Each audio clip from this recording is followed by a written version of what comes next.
Good morning everyone. So in previous video we have learnt about resources and natural resources. Now in second video we will read human made resources. Do you know human made resources? Any substance which is not is resource when it was not changed its form. कोई भी resource वो जब तक उसके original form से change नहीं होता वो रिसोर्स नहीं होता। ओरिजिनल फॉर्म से जब तक उसको हम चेंज नहीं करें, और ये नेचुरल रिसोर्स को चेंज करने का फॉर्म कौन करता है? ह्यूमन करता है। जैसे हम बात करते हैं आयरन। आयरन क्या रिसोर्स है?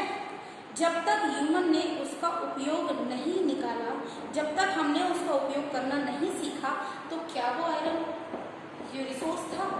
नहीं था। उसे यूजफुल किसने बनाया? ह्यूमन ने बनाया। सो आयरन को जैसे हम बात करें और भी बहुत सारी रिसोर्सेज की, जब तक वो उनके ओरिजिनल फॉर्म में पड़े हुए हैं, हमारे किसी काम के नहीं हैं, कब वो हमारे लिए रिसोर्स होंगे? जब हम उनको मॉडिफाई करके अपने इस्तेमाल के लायक बनाते हैं। So people use natural resources. जितना भी रिसोर्सेज इंसान बनाता है वो सभी नेचुरल रिसोर्सेज को ही इस्तेमाल करके बनाते हैं।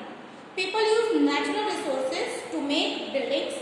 बिल्डिंग बनाने के लिए हमें क्या क्या लगता है? गिट्टी लगती है, सीमेंट लगती है, रेत लगती है, आयरन लगता है, बहुत सारी चीजें लगती है, और ये सारी चीजें हमें कहाँ से मिलती है? नेचर से मिलती है। लेकिन हम उनको रिसोर्स बनाते हैं जब वो बिल्डिंग हो जाती है, वो हमारे किसी काम आती है, तब वो रिसोर्स कहलाती है। Roads, bridges, machinery and vehicles, जैसे कि छोटी से छोटी सुई भी है। आयरन को हम कह सकते हैं कि backbone of the modern industry. एक छोटी सी सुई भी है, वो हमारे तब किसी काम आती है जब तक हमारे वो इस्तेमाल के लिए ना आए, इसीलिए वो एक रिसोर्स है। Which are known as human made resources, और यही सारे मिलकर कलेक्टिवली कहलाते हैं ह्यूमन मेड रिसोर्सेज, जिनको ह्यूमन ने अपने इस्तेमाल के लिए, अपने काम के लिए यूजफुल बनाया है, और वो ह्यूमन के द्वारा बनाई जाती है, इसीलिए वो ह्यूमन मेड रिसोर्सेज कहलाती है। Now human is also a resource. How can you say that human is also a resource? Yes, human is also a resource. People can make the best use of nature. Only the human who made the natures, all the resources useful. To create more resources when they have knowledge, skill and the technology. इंसान के पास knowledge नहीं होगा, technology नहीं होगी, skill नहीं होगा, तो वो कैसे भी जितने भी रिसोर्सेज हैं उनका इस्तेमाल करते हुए नया रिसोर्स कैसे बनाएगा? क्योंकि उसके पास इतनी ताकत होती है, उसके पास इतना दिमाग होता है, उसके पास इतनी टेक्नोलॉजी होती है कि वो किसी भी रिसोर्स को यूजफुल बनाते हैं। That is why human being a special resource. People are human resource. Education and health, और ह्यूमन रिसोर्स को और बेटर बनाने में हेल्प करता है एजुकेशन एंड हेल्थ। अगर एजुकेशन भी उसने हाई एजुकेशन, हाई प्रोफाइल, मान लो एक ऐसा व्यक्ति जो इलिटरेट है, जिसको कुछ अदर चीजों के बारे में नॉलेज नहीं है, तो वो कैसे रिसोर्स हो सकता है? रिसोर्स तो वो है क्योंकि वो कुछ ना कुछ तो काम कर रहा है, लेकिन उसने एजुकेशन लेकर अपना टेक्नोलॉजी का इस्तेमाल करते हुए, उन सब चीजों को सीखते हुए अपने अंदर इतना नॉलेज बनाया है। जैसे कि आज बहुत सारी मल्टीनेशनल कंपनीज में लोग काम करते हैं, टेक्नोलॉजीज में काम करते हैं, IT सेक्टर्स में काम करते हैं, तो उन्होंने अपने आप को इस लायक बनाया कि वो ये सारे काम करें। उन्होंने अपने स्किल को डेवलप किया टेक्नोलॉजी के जरिए। बात करते हैं हेल्थ की। अगर पुअर हेल्थ है, किसी की हेल्थ खराब है, अच्छी हेल्थ नहीं है, तो वो कैसे एज ए रिसोर्स होगा? तो वो रिसोर्स ही, लेकिन बिना हेल्थ के वो काम नहीं कर पाएगा अच्छे तरीके से जितना उसको करना चाहिए। इसीलिए एजुकेशन और हेल्थ दोनों मिलकर, एजुकेशन और हेल्थ दोनों मिलकर ह्यूमन रिसोर्स को, अपने स्किल को डेवलप करने में मदद करती है। Improving the quality of the people skill that are able to create more resources. ये टेक्नोलॉजी होती है जो टेक्नोलॉजी के अंदर इस्तेमाल, ह्यूमन के अंदर इतने स्किल्स आते हैं कि वो अपनी और अच्छी क्वालिटी को इम्प्रूव कर सकता है और दूसरे नए रिसोर्सेज को क्रिएट करने के लिए इस्तेमाल किया जाता है वो अपने स्किल्स को। जैसे हम वैज्ञानिकों का बात लेते हैं, नए नए इन्वेंशन होते हैं तो उन्होंने अपने आप को इतना स्किल अपने अंदर डेवलप किया कि वो नए नए इन्वेंशन को कर सकते हैं। इसीलिए एजुकेशन और हेल्थ दोनों ही हेल्प करती हैं ह्यूमन रिसोर्स को और अच्छा क्रिएट करने में।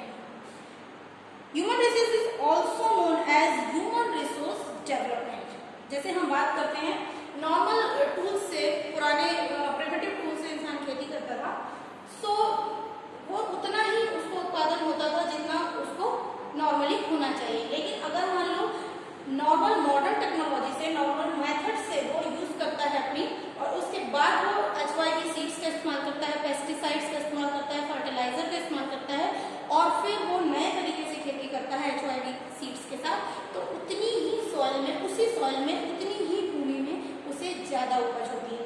तो हम ये कह सकते हैं कि ह्यूमन रिसोर्स अपनी टेक्नोलॉजी के लिए अपनी स्किल का इस्तेमाल करते हुए उतनी ही जमीन में ज्यादा उत्पादन बेटर करता है। एक का खेत में उतना ही कम उत्पादन होता है, दूसरे के में ज्यादा हो सकता है। तो हम ये कह सकते हैं कि ह्यूमन रिसोर्स हेल्प करता है, ह्यूमन हेल्प करता है रिसोर्स को डेवलपमेंट करने में। So now we talk about conservation of these resources. अब आप बताइए, अगर मान लो हमारे पास जो भी चीजें हैं, संसाधन है, पेट्रोल है, मिनरल्स हैं, अगर हम इनको एक्सट्रैक्ट करते जाएंगे और इनको कंजर्व नहीं करेंगे तो फिर ये खत्म तो हो जाएंगे किसी ना किसी दिन। तो जब ये खत्म हो जाएंगे तो ये फिर हमारे किसी काम के नहीं रहेंगे। अगर समाप्त हो जाएंगे तो फिर हम अपना डेवलपमेंट कैसे करेंगे? तो इसीलिए हमें बहुत जरूरी होता है इन सारी चीजों को कंजर्व करना। Mona had a nightmare. Mona को रात में सपने आते थे। You can see in your book page number 5 conserving resources. Mona एक नाटक थी, मतलब उसको रात में बहुत सपने देखने की आदत थी। एक बार उसने सपना देखा कि पूरी धरती में पानी खत्म हो गया है, लोग दूर दूर तक पानी की तलाश में जा रहे हैं, पेड़ पूरे कट चुके हैं, एक भी जगह में, मतलब एक पेड़ भी ऐसा नहीं है जिस पर लोग उठ सके, पानी की बूंद भी नहीं बची है पूरी धरती में, लोग यहाँ वहाँ भटक रहे हैं। So she told her mother about the dream. उसने अपनी मम्मी को इन सब ड्रीम्स के बारे में बताया, तो उनकी मम्मी ने कहा कि हाँ बेटा, पॉसिबल है कि ये भविष्य में हो सकता है। उसकी मम्मा ने कहा कि हम केयरफुल नहीं होंगे, इवन रिन्यूएबल रिसोर्सेज का इस्तेमाल हम नहीं करेंगे। रिन्यूएबल रिसोर्स भी बहुत स्केयर होगी। नॉन रिन्यूएबल रिसोर्स कई बार डेफिनेटली नॉन रिन्यूएबल रिसोर्स है तो वो तो एग्जॉस्ट होंगी ही होंगी, एग्जॉस्ट होंगी मतलब समाप्त हो जाएगी। लेकिन रिन्यूएबल रिसोर्स भी अगर हम बहुत ज़्यादा उसको प्रकृति को खराब पहुंचाएंगे, हानि पहुंचाएंगे, पेड़ काट देंगे, तो शायद ये भी हम इस्तेमाल करने में हमें दिक्कत आएगी। जब इंसान ही नहीं रहेगा तो इन सब का इस्तेमाल कौन करेगा? और पानी वैसे भी अभी कितनी स्कैसिटी हो गई है, पानी की गर्मी के दिनों में वाटर लेवल बहुत नीचे चला जाता है, क्योंकि हमने पेड़ों को काटा है, अंधाधुंध एक्सट्रैक्ट किया, मिनरल्स को बहुत सारा निकाला है, कोयले की खदानों को निकाला है। इस वजह से हमारे यहाँ रिसोर्सेज समाप्त होने की कगार पे है, खासकर non renewable resources. So using the resources carefully, sustainable development talk about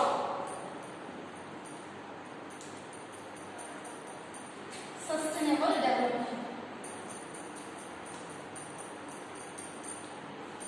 What is the meaning of sustainable development?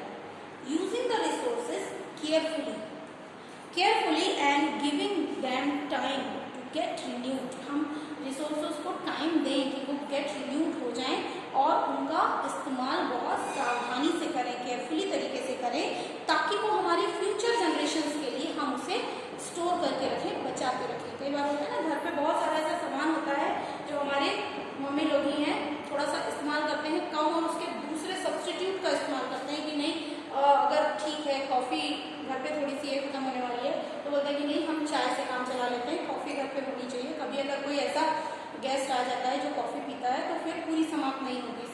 Same ऐसे ही हमें इन सारे डेवलपमेंट्स, सस्टेनेबल डेवलपमेंट की मीनिंग होती है कि केयरफुली तरीके से हम उन संसाधनों का, उन रिसोर्सेज का यूज़ करें ताकि वो फ्यूचर जनरेशन के लिए हम स्टोर कर सकें। इसके लिए हमें क्या करना होगा? सबसे पहले तो केयरफुली यूज़ करना होगा, एक्सट्रैक्शन कम करना होगा, और उसकी जो बर्बादी होती है, जैसे पेट्रोल वगैरह जो हम निकाल रहे हैं पेट्रोलियम की, कि हम सिग्नल पे खड़े हुए हैं, हमारी गाड़ियाँ का पेट्रोल चल रहा है तो हम उस समय में बंद कर दें या कम इस्तेमाल करें। थोड़ी दूरी पे जाना है तो हम वॉक करके भी जा सकते हैं, साइकिलिंग का इस्तेमाल करें, या उनका फैक्ट्रीज में जो कोल वगैरह इस्तेमाल होता है तो हम रिन्यूएबल रिसोर्सेज का इस्तेमाल करें बजाय नॉन रिन्यूएबल का। तो शायद हम इसे किसी हद तक इनका एक्सट्रैक्शन कम कर सकते हैं और कम कर सकते हैं तो पोल्यूशन वगैरह भी बहुत होता है। ट्रीज को हम कम काटें ताकि हमारा ये प्रकृति जो है हम इसको नुकसान ना पहुंचाएं। That evening the children and their friends made pockets, जो 3 आवर्स मेथड जिसको हम कहते हैं, you know about 3 hours method. 3 hours method is reuse, recycle और रिड्यूस। किसी भी चीज को रीयूज करना मतलब हमें न्यूज़पेपर्स वगैरह है हम उनको इस्तेमाल कर सकते हैं, पैकेट्स बना सकते हैं, उनको रिसाइकल करके हम फिर से तैयार कर सकते हैं।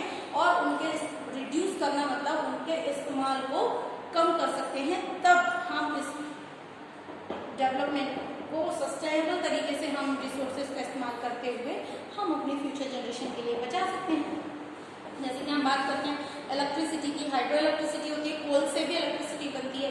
तो हम कोल से बनने वाली इलेक्ट्रिसिटी को कम से कम इस्तेमाल करें, हम इस्तेमाल करें हाइड्रो इलेक्ट्रिसिटी जो कि वाटर से बनती है, उन सब का इस्तेमाल करेंगे तो शायद फैक्ट्री में जो कोयला इस्तेमाल होता है वो हम उनको कम कर सकते हैं। और we will make sure that the water is wasted at home. Water की 1 single drop of water we usually, that's why we have to use them sustainable development. This is called sustainable development. Uses the resources carefully and restore for the future generation is called sustainable development. The future of our planet is the people is linked with our ability. Future में हमारा जो planet होगा हमारी अर्थ का वो link होगा ability करने के लिए कि हम अपनी धरती को किस तरीके से मेंटेन करते हैं, किस तरीके से प्रिजर्व करते हैं और कैसे उसे सपोर्ट करते हैं सिस्टम में, ताकि नेचर हमारी जो है बनी रहे। और इसके साथ साथ हमारी ड्यूटी है हर सिटीजन की कि हम अपनी इस नेचर को जैसी हमें मिली थी हम वैसे ही स्टोर करके रखें अपनी फ्यूचर जनरेशन के लिए, ग्रीन रखें और बहुत सारे जो पेट्रोल डीजल्स का वाहन है इनका इस्तेमाल कम करें। थोड़ी दूर जाना है तो हम पैदल भी वॉक करके जा सकते हैं, इससे हमारी फिजिकल हेल्थ भी अच्छी होगी। नाउ इंश्योर करते हैं कि all usages of renewable resources are sustainable. जितने भी रिन्यूएबल रिसोर्सेज हैं उनको सस्टेनेबल तरीके से हम इस्तेमाल करेंगे। The diversity of the life of the earth is conserve. तो हमारी लाइफ जो है, डाइवर्सिटी जो है अर्थ की वो बनी रहेगी। The damage of natural environment system is minimised. हम नेचुरल अर्थ का जो इन्वायरमेंट सिस्टम है उसको भी मिनिमाइज कर सकते हैं और हमारी धरती ग्रीन हरी भरी जिसको हम कहते हैं वो रहेगी। Now some principles of sustainable development. What are the sustainable development? I have already told you, so it have some principles. Resource, respect and care for all form of the life. जितनी भी अर्थ में life है, जीवन है, उनको respect कीजिए, चाहे पेड़ पौधे हों, जीव जंतु हो, कोई भी हो, उनका रिस्पेक्ट हमें करना है, उनको हार्म नहीं पहुंचाना है। That's number 2, improve the quality of human life. हम ह्यूमन एज ए ह्यूमन हम अपनी क्वालिटी को बढ़ाएं, इम्प्रूव करें। Number 3, conserve the earth Vitality and diversity. Earth diversity, जितनी भी हमारी जैव विविधता है हमारी धरती में डाइवर्सिटी है, we have India is also a diverse country, तो हमें अपनी डाइवर्सिटी को इम्प्रूव करना है। Minimise the depletion of natural resources. Natural resources का इस्तेमाल हमें मिनिमाइज करना है, कम से कम करना है।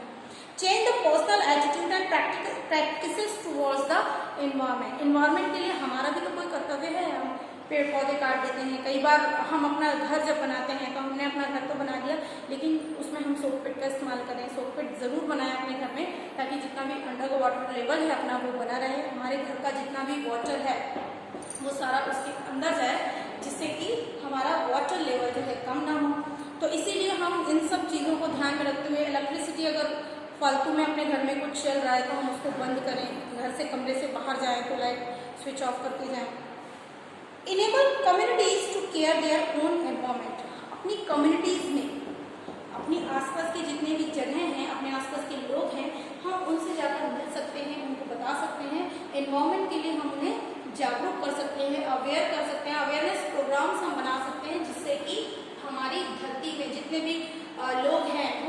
इन्वायरमेंट के प्रति जागरूक हों। एवरीवन नो 5 जून जो है 5 जून को हम इन्वायरमेंट डे पर्यावरण दिवस के रूप में मनाते हैं। हम उस दिन अपने आसपास को क्लीन करें, पेड़ जरूर लगाएं और जितनी भी हमारी अर्थ की जो डेवलपमेंट है उन सबको अगर हम रोकें तो शायद हमारी अर्थ वापस से हरी भरी हो सकती है। Now I am completing the chapter here, explanation of the chapter completing here. In our next slide we will give you question answer slide. You can see them in the homework panel, and please see them in the homework panel and note down in your notebooks. Thank you everyone for watching, and I hope you, if you see the video 2 or 3 times, you can easily